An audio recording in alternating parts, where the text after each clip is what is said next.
नमस्कार। थर्मोडायनेमिक्स के चैप्टर में हम लोग डिस्कस कर रहे हैं और आज का टॉपिक है हमारा स्पॉन्टेनियस प्रोसेस। तो स्पॉन्टेनियस माने स्वतः प्रक्रम। तो स्वतः प्रक्रम होता क्या है? तो जब भी हम बात करते हैं स्वतः प्रक्रम की, तंत्र का ऐसा प्रक्रम जो बिना किसी बाह्य बल या सहायता के संपन्न हो जाता है उसे स्वतः प्रक्रम कहते हैं। माने कि ऐसा जो प्रक्रम, ऐसा प्रोसेस जिसमें कि बाहर से कोई बल नहीं लगाना पड़े। जैसे किसी गैस का उच्च दाब से निम्न दाब की ओर विसरण। जब भी कोई गैस है उच्च दाब से निम्न दाब की ओर जाती है तो उस समय किसी भी तरह का हमें बल लगाना नहीं पड़ता। ये प्रक्रम तब तक चलता रहता है जबकि दोनों तरफ का दाब समान नहीं हो जाता। इसी तरह किसी द्रव का ऊंचे तल से नीचे तरफ तल की तरफ प्रवाह होना, यह प्रवाह तब तक चलता है जब तक कि दोनों का तल समान नहीं हो जाए। जिसकी कंपैरिजन हम पानी की टंकी से कर सकते हैं कि अगर पानी की एक टंकी में पानी जा रहा है तो दूसरी टंकी, दोनों टंकियां अगर आपस में जुड़ी हुई हैं तो जब तक दोनों का पानी का तल समान नहीं हो जाता जब तक पानी का प्रवाह होता रहता है। किसी विलायक के अणु का उच्च सांद्रता से अर्धपारगम्य झिल्ली द्वारा निम्न सांद्रता वाले विलयन की ओर अभिगमन, यह प्रक्रिया तब तक चलती है जब तक कि दोनों तरफ सांद्रता समान नहीं हो जाए। माने गर्म वस्तु से ठंडी वस्तु की ओर, माने उच्च ताप से निम्न ताप की ओर गमन, उष्मा का प्रवाह, जिसको भी ये भी स्वतः प्रक्रम। ये प्रक्रम तब तक चलता है जब तक कि दोनों का ताप समान नहीं हो जाता। उक्त उदाहरण से हमें स्पष्ट होता है कि ये जो प्रक्रम है सदैव एक दिशा में चलता है जब तक साम्यावस्था नहीं हो जाती। माने एक दिशा में साम्यावस्था की ओर अग्रसर होता है। इस प्रकार गैस का विसरण निम्न दाब से उच्च दाब की ओर और द्रव का तल उच्च तल से निम्न तल की ओर और ठंडी वस्तु से मानी गर्म वस्तु से ठंडी वस्तु की ओर प्रवाह होता है। उल्टा इसका नहीं होता, माने कि जैसे कि उच्च तल से निम्न तल की ओर प्रवाह हो जाए, ठंडी वस्तु से गर्म वस्तु की ओर उष्मा का प्रवाह हो जाए, ऐसा संभव नहीं है। तो इसकी कैरेक्टरिस्टिक्स क्या होंगे? कैरेक्टरिस्टिक्स ऑफ स्पॉन्टेनियस प्रोसेस: स्वतः प्रक्रम अनुत्क्रमणीय होता है, इनरिवर्सिबल होता है, एक दिशा में संपन्न होता है, साम्यावस्था की ओर अग्रसर होता है, माने साम्यावस्था आने पर रुक जाता है। स्वतः प्रक्रम संपन्न होने में कोई बाहर का बल नहीं लगाना पड़ता, किंतु किसी उपयुक्त युक्ति की सहायता से इसमें कार्य करके बल लगा करके कार्य प्राप्त किया जा सकता है। मानी वर्किंग एफिशिएंसी बढ़ाई जा सकती है, या इसको कह सकता हूं मैं कि स्पीड बढ़ा सकते हैं। स्वतः प्रक्रम पर बाह्य कार्य कर इसे विपरीत दिशा में संपन्न कराया जाता है। माने अगर हम इस ऐसा प्रोसेस में नेगेटिव फोर्स लगा दे तो उस समय जो बाह्य कार्य विपरीत दिशा में, अगर उल्टा रिवर्सिबल डायरेक्शन में अगर हम इसको प्रोसेस को चलाना चाहे मैंने ठंडी से, तो हमें बाहर से बल लगाना पड़ेगा। समस्त स्वतः प्रकरणों में मुक्त ऊर्जा परिवर्तन डेल्टा जी का मान नकारात्मक होता है, नेगेटिव होता है। डेल्टा जी लेस देन जीरो होता है और एंट्रोपी परिवर्तन का मान धनात्मक होता है। Delta G equal to negative और delta S equal to positive. Spontaneous process की ये विशेषता होती है। अब आता है second law of thermodynamics. Second law of thermodynamics ये बताता है कि समस्त स्वतः प्रक्रम उत्क्रमणीय होते हैं, सारे प्रक्रम उत्क्रमणीय होते हैं तथा बिना किसी बाह्य कार्य की सहायता से साम्यावस्था की ओर अग्रसर होते हैं। कोई भी स्वतः प्रक्रम बिना बाहरी कार्य के संपन्न नहीं होता है। माने कि जब भी इसमें बल की बात है कि माने स्पॉन्टेनियस प्रोसेस जितने भी होते हैं वो उत्क्रमणीय प्रोसेस होता है कि एक दिशा से दूसरी दिशा में ये साम्यावस्था की ओर अग्रसर होते हैं।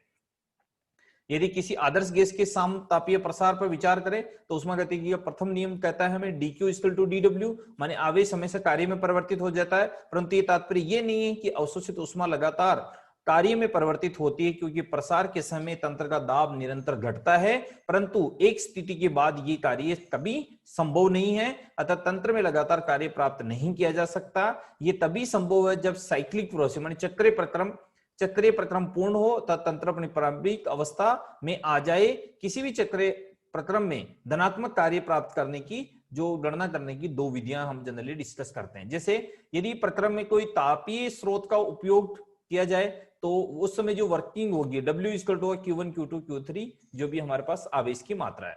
यदि प्रक्रम में भिन्न भिन्न तापों में दो स्रोत का उपयोग किया जाता है तो W इक्वल टू Q1 और Q2, माने दो ताप जो अलग अलग है। किंतु यदि एकल तापीय स्रोत का उपयोग किया जाए तो यह संभव नहीं है। उष्मागतिकी का द्वितीय नियम केल्विन के अनुसार इस प्रकार से हम डिफाइन कर सकते हैं: एक चक्रीय प्रक्रम द्वारा चलने वाले उपकरण का निर्माण असंभव है। मानी साइक्लिक रूप से चलने वाले उपकरण ऐसा बना ले हम, ऐसा संभव नहीं है जिसकी प्रभाव यह हो कि वो एकल तापीय संग्रहण से ऊर्जा अवशोषित करे और उसे पूर्ण रूप से कार्य में परिवर्तित कर दे। कोलासियंस के अनुसार उष्मागतिकी का द्वितीय नियम इस तरह डिफाइन कर सकते हैं: किसी चक्रीय प्रक्रम के लिए संभव नहीं है कि उष्मा का प्रवाह कम तापीय निकाय से उच्च तापीय निकाय की ओर हो। तंत्र के कभी किसी भाग का या परिपार्श्विक में कोई परिवर्तन हुए बिना उष्मा का तुल्य मान में स्थानांतरण संभव नहीं है। कार्नोट साइकिल जो सेकंड लॉ को डिफाइन करता है, उष्मा गति के द्वितीय नियम को हम डिफाइन करने के लिए कार्नोट साइकिल को डिस्कस करते हैं। किसी चक्र प्रक्रम से धनात्मक कार्य प्राप्त करने के लिए अलग अलग तापों वाले कम से कम 2 तापीय निकाय होनी चाहिए। 2 तापीय निकाय बात करते हैं। कोई भी इंजन मानी जो एनर्जी कन्वर्टर है कि आवर्ती कार्य मानी रिप्लेटेड वर्क होना चाहिए। इसके द्वारा अवशोषित उष्मा का कुछ भाग ही कार्य में परिवर्तित होता है। यही प्रक्रिया आदर्श इंजन के लिए सही पाई गई। उष्मा का कार्य में परिवर्तित इंजन पर निर्भर नहीं करता है। कार्नोट साइकिल तापीय ऊर्जा का अधिकांश भाग कार्य यांत्रिक ऊर्जा में परिवर्तित कर देता है, माने 100% एनर्जी कन्वर्ट इनटू वर्क, ये कार्नोट साइकिल बताता है। तो 1824 में कार्नोट ने एक साइकिल्स के द्वारा इसको डिफाइन करने की कोशिश की। उसमें मुख्य रूप से उष्मा का अधिकांश भाग कार्य में परिवर्तित कर देता है। इसमें निम्न चार उत्क्रमणीय प्रक्रम के बारे में बात की जाती है: समतापीय, रुद्धोष्म, समतापीय संपीड़न और रुद्धोष्म संपीड़न, माने 2 तो प्रसार और 2 संपीड़न, 2 तो एक्सपल्सन और 2 कंप्रेशन। कंप्रेशन कौन सा? समतापीय और रुद्धोष्म, और समतापीय संपीड़न और रुद्धोष्म संपीड़न। इसमें ये 4 प्रोसेस संपन्न होते हैं। इसको हम अगर देखते हैं कि ए, जैसे हम बात कर रहे हैं कि ए से बी, फिर बी से सी, फिर सी से डी और डी से वापस ए, तो ए से बी जो कार्य हो रहा है जिसमें P1, V1 और T1 है, और उस समय बी पे जो P2, V2, T1 है, तो इस समय जो होगा समतापीय प्रसार होगा। फिर यहां से बी से सी के बीच में एकदम होगा रुद्धोष्म होगा, मानी P3, V3, T2। टेम्परेचर यहाँ पर T1, T2 दोनों समतापीय, ताप समान होगा, यहाँ पर टेम्परेचर डिफरेंट हो गया। अब यहां से वापस जाएगा डी के लिए, तो ये संपीड़न होगा। कौन सा? समतापीय संपीड़न। यहाँ पर की जो क्या होगी, डी पोजीशन में P4, V4, T2 किसके बराबर होगा? ये ताप। अब ताप में कोई परिवर्तन नहीं हुआ, T2।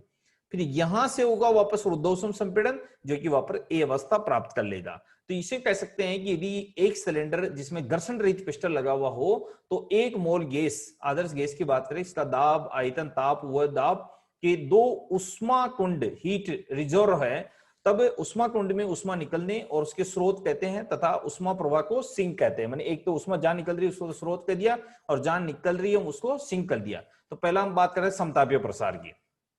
प्रक्रम के प्रथम चरण में गैसीय अवस्था में ताप वाले उष्मा कुंड से बात की जाती है, तो स्थिर ताप पर गैस का प्रसार होता है ताकि आयतन हो। इस समय उसका दाब भी होता है, जैसे कि हम इसको डिफाइन कर रहे हैं। तो delta equal to Q1 minus W1, तो 0 equal to Q1 minus W1, क्योंकि ताप स्थिर है तो डेल्टा इक्वल टू 0, तो Q1 इक्वल टू W1। इस परिस्थितियों द्वारा तंत्र में किया गया जो कार्य है वो उसको डिफाइन कर सकते हैं हम RT natural log of V2 upon V1, मानी आयतन में परिवर्तन, यानी Q1 equal to RT natural log of V2 upon V1। अतः समतापीय प्रसार में तंत्र द्वारा अवशोषित उष्मा उसके द्वारा किए गए कार्य के बराबर होती है। दूसरा हमारा रुद्धोष्म प्रसार।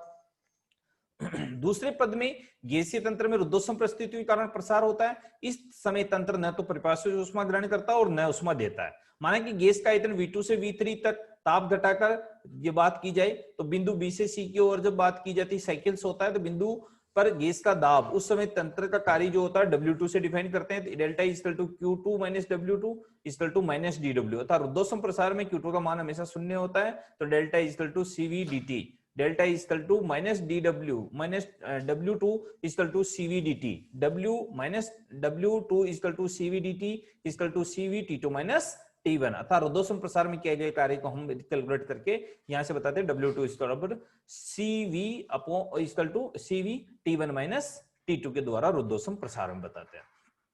अब होगा समतापीय संपीड़न। इस चरण में गैस के दाब को समतापीय संपीड़न करवाया जाता है। गैस का आयतन बढ़ जाता है तो दाब में से बढ़कर हो जाता है, अर्थात इस प्रक्रम में तंत्र को कार्य करना पड़ता है, जिससे द्वारा दी गई उष्मा परिपार्श्विक द्वारा ग्रहण की जाती है। चूंकि प्रक्रम समतापीय है तो तंत्र की आंतरिक ऊर्जा में परिवर्तन शून्य होता है, तो यही वापस delta equal to Q3 minus W3 equal to 0, तो Q3 equal to W3 minus W3 संपीड़न, उस समतापीय संपीड़न के तंत्र द्वारा किया गया कार्य को minus DW equal to RT natural log of V4 upon V3 के द्वारा हम डिफाइन करते हैं। अर्थात तंत्र द्वारा दी गई उष्मा तंत्र के कार्य में संपन्न होती है। चौथा पॉइंट आता है रुद्धोष्म संपीड़न।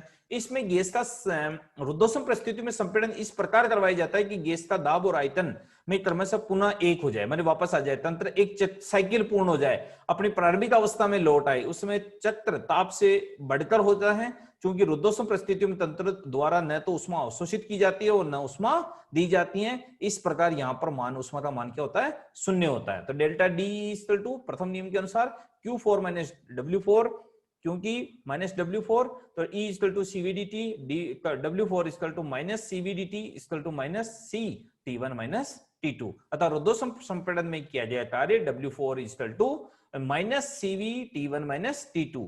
इस संपूर्ण चक्र में किए गए कुल कार्य W, जो साइकिल्स की बात करते हैं, चारों में बात करते हैं, W1, W2, W3, W4 के द्वारा डिफाइन करते हैं, और W1 के मान अगर इसमें रख देते हैं तो W साइकिल्स की बात करते हैं तो RT1 natural log of V2 upon V1 plus CV T1 minus T2 plus RT2 natural log of V4 upon V3 तो minus CV equal to T1 minus T2। W cycles equal to RT1 natural log of V2 upon V1 plus RT2 natural log of V4 upon V3। तो इससे चित्र से स्पष्ट हो जाता है कि एक रुद्धोष्म प्रक्रम और दूसरे रुद्धोष्म प्रक्रम पर इस प्रकार V2 upon V1 equal to V4 upon V3। समीकरण को निम्न प्रकार लिख सकते हैं, W cycle equal to RT1 natural log of V2 upon V1 plus RT2 natural log of V1 upon V2। तो W cycle equal to RT1 natural log of V2 upon V1 minus RT2 natural log of V1 upon V2। तो RT1 minus RT2 equal to natural log of V2 upon V1। तो W cycle equal to R T1 minus T2 W natural log of V2 minus V2 upon V1। इस प्रकार जो संपूर्ण Carnot cycle में पद second और fourth को क्रमशः मान शून्य होता है, अतः हम इसको कह सकते हैं कि Q cycle equal to Q1 minus Q3, जिसको हम कह सकते हैं Q cycle equal to RT1 natural log of V2 upon V1 RT2 natural log of V4 upon V3, अर्थात Q cycle equal to V1 upon V2 equal to V4 upon V3, या इसको कह सकते हैं RT1 natural log of V2 upon V1 minus RT2 natural log of V2 minus V1। तो Q cycle equal to RT1 minus T2 natural log of V2 minus V1। तो ये क्योंकि ये साइक्लिक प्रोसेस है तो W equal to Q equal to W। तो संपूर्ण प्रक्रम में उच्च ताप पर अवशोषित उष्मा Q1 कार्य साइकिल में परिवर्तित हो जाती है। तो Q cycle upon Q1 equal to R T1 minus T2 natural of V2 minus V2 upon V1, अर्थात कह सकते हैं upon RT1 natural log of V2 upon V1। अर्थात हम कह सकते हैं W साइकिल अपॉन आवेश equal to T1 minus T2 upon T1। अतः उच्च ताप पर तंत्र द्वारा अवशोषित उष्मा पूर्ण कार्य में परिवर्तित नहीं होती है। यही उष्मागतिकी का द्वितीय नियम है कि 100% एनर्जी को हम कन्वर्ट नहीं कर सकते। अब आती है कन्वर्ट नहीं कर सकते तो एफिशिएंसी ऑफ कार्नोट साइकिल क्या हुई, किसी उष्मा इंजन की दक्षता अवशोषित उष्मा का वो भाग है जो कि कार्य में परिवर्तित। इसको मैं कह सकता हूं कि 1 लीटर पेट्रोल में कोई अगर बाइक 90 किलोमीटर पर लीटर चलती है तो क्या 90 किलोमीटर चल पाती है, नहीं चल पाती है। वही एफिशिएंसी उस इंजन की, वो चल सकती है लेकिन चल नहीं पाती क्योंकि इन्वायरमेंटल जो रेजिस्टेंस है, घर्षण बल और उनके प्रभाव में वो उसका एवरेज अगर 90 का बोला हुआ तो वो 60, 65, 70 तक की माइलेज दे पाती है। तो यही तो हम बोलते हैं कार्नोट साइकिल की दक्षता किसे डिफाइन करेंगे, तो किसी उष्मा इंजन कार्नोट इंजन की दक्षता अवशोषित उष्मा का वो भाग है जो कि कार्य में परिवर्तित हो जाता है। उष्मा इंजन दो अलग अलग ताप वाले उष्मा कुंडों से जुड़ा होता है, जैसे कि उष्मा कुंड, ये उष्मा इंजन उष्मा कुंड, तो T4 और T2 और T4 ये उष्मा इंजन होंगे बीच में, और Q1 और प्लस Q1 माइनस Q1 और ये आवेश में चेंज होता है। यानी पिस्टल वाला जो एक डफ और लफ वाला जो वर्क होगा पिस्टल में, ये उष्मा इंजन के एक मैकेनिज्म है। तो यहां पर उष्मा इंजन T1 वाले उष्मा कुंड से उष्मा Q1 ग्रहण करता है और परिपार्श्विक द्वारा कुछ कार्य कर W उष्मा की कुछ मात्रा Q2 निम्न ताप T2 वाले दूसरे कुंड में दे देता है, अर्थात एफिशिएंसी ऑफ दक्षता की epsilon equal to W upon Q1 equal to Q1 minus Q2 upon Q1 W equal to Q1 minus Q2। समीकरण W upon Q1 equal to T1 minus T2 upon T1 equal to Q1 minus Q2 upon T1, अतः epsilon equal to T1 minus T2 upon T1, अर्थात T1 है इसका मान हमेशा ज्यादा होता है, इसलिए T1 की वैल्यू जो होती है वो हमेशा क्या होती है, धनात्मक होती है। अतः एप्सिलॉन की वैल्यू लेस देन 1 होगी। इस प्रकार हम कह सकते हैं कि 1 से कम होगी। इससे स्पष्ट हो जाता है कि प्रायिक रूप से तंत्र द्वारा अवशोषित कुल उष्मा का कार्य में परिवर्तन संभव नहीं है।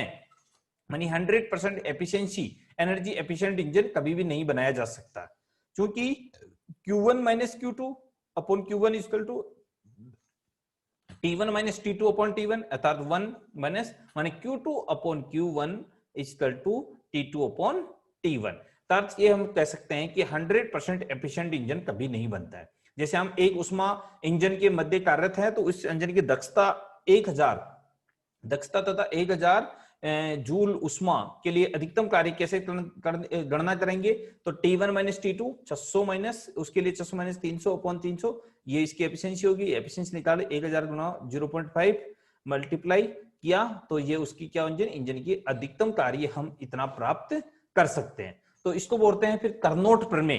कार्नोट प्रमेय के द्वारा हम इसको डिफाइन कर सकते हैं। तो कार्नोट प्रमेय क्या है? दो समान ताप वाले स्रोत में सिंक के मध्य, स्रोत और सिंक क्लियर हो गया, एक्सटेंशन और इंस्टेंशन के मध्य कार्य करने वाले उत्क्रमणीय उष्मा इंजन की दक्षता दर्शाते हैं। उष्मा इंजन की दक्षता केवल संग्रहण के ताप पर निर्भर करती है, न कि माध्यम पर। दूसरा है स्थिर ताप व दो ताप संगठनों के मध्य कार्य करने वाले इंजन समान संग्रहण के मध्य कार्य करने वाले उसमें इंजन से अधिक दक्षता नहीं होती है। तो कार्नोट प्रमेय क्या बताता है? ये T1 और ये T2, ये Q1, ये माइनस Q1 और E माइनस W और Q1 डेस Q2 डेस और E, तो नहीं यानी कि दो समान स्रोत और सिंक के मध्य कार्य तो इंजन है।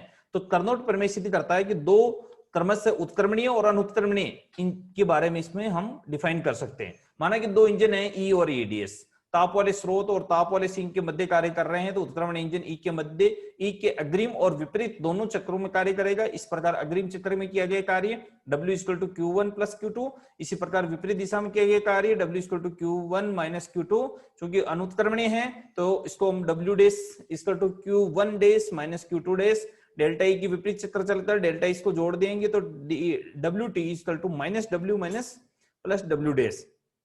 तो WT = -Q1 - Q2 plus Q1 dash Q2। दोनों इंजनों के लिए किया गया कार्य समान हो तो WT का मान 0 हो जाएगा। मानी ये दोनों को जोड़ के इनका रेशो निकाल लेंगे और रेशो निकालने पर E और E डैश दक्षता अगर हम इसकी निकाल रहे हैं तो W dash upon Q1 dash W upon Q1 अर्थात W डैश = W, मानी दोनों बराबर होती है। अर्थात इस प्रकार कह सकते हैं कि Q1 डैश - Q1 डैश के मध्य ऋणात्मक होता है अतः उच्च ताप वाले उष्मा कुंडू से ली गई उष्मा का मान ऋणात्मक होता है। उष्मा गतिकी के द्वितीय नियमानुसार उष्मा का प्रवाह उच्च ताप वाले कुंड से निम्न ताप वाले कुंड की ओर होता है। उसमें Q1 डैश से Q1 का मान धनात्मक होता, ये तभी संभव है जब अनुत्क्रमण इंजन की दक्षता हो या उत्क्रमण इंजन के बराबर थोड़ी कम होनी चाहिए।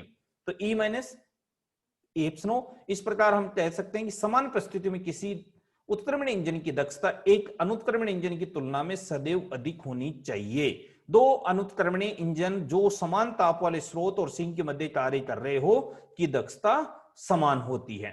तो कार्नोट प्रमेय का क्या एप्लीकेशन क्या हुआ कि इसके द्वारा क्या है कि सिंक माने स्रोत और सिंक की उष्मा कुंडों के ताप पर निर्भर करती है। जैसे कार्नोट रेफ्रिजरेटर, कार्नोट चक्र में इंजन उच्च तापीय इकाई से उष्मा ग्रहण कर उसका कुछ भाग द्वारा कार्य करता है, बची हुई उष्मा को निम्न तापीय इकाई की ओर स्थानांतरित कर देता है। क्योंकि प्रति दिशा में माने उल्टी दिशा में कार्य करने पर सारी प्रक्रिया विपरीत क्रम में होगी, अर्थात इंजन निम्न तापीय इकाई से उष्मा अवशोषित करेगा। इसके लिए इंजन पर बाह्य कार्य किया जाता है, यह उष्मा उच्च तापीय इकाई को स्थानांतरित करता है। इस प्रकार प्रतीत दिशा में ये इंजन रेफ्रिजरेटर की तरह कार्य करता है। तो पहला एक्सपेरिमेंट है इसका कार्नोट रेफ्रिजरेटर, जिसको इस तरह कार्नोट इंजन और कार्नोट रेफ्रिजरेटर, ये देखो T1 T2 ये इसका ये पॉजिटिव है और ये रेफ्रिजरेटर क्या है इसमें Q2 की वैल्यू नेगेटिव में है, Q1 है, W कार्य इसमें माइनस में किया जाएगा। दूसरा आता है हीट पंप, उष्मा माने हीट पंप जो कार्नोट इंजन जिसको कहते हो, उष्मा पंप की कार्य प्रणाली को कार्नोट रेफ्रिजरेटर से ही होती है। निम्न तापीय इकाई से उष्मा ग्रहण कर पंप इंजन का बाह्य कार्य कर उच्च तापीय इकाई से उष्मा स्थानांतरित करता है तथा वातावरण में उष्मा ग्रहण कर कमरे के ताप पर स्थानांतरित कर देता है। जैसे इसको बोलेंगे तो ये T1 से T2 Q - Q1 और W, यहाँ पर कार्य किया गया कार्य बाहर से बल दिया जाएगा। धन्यवाद।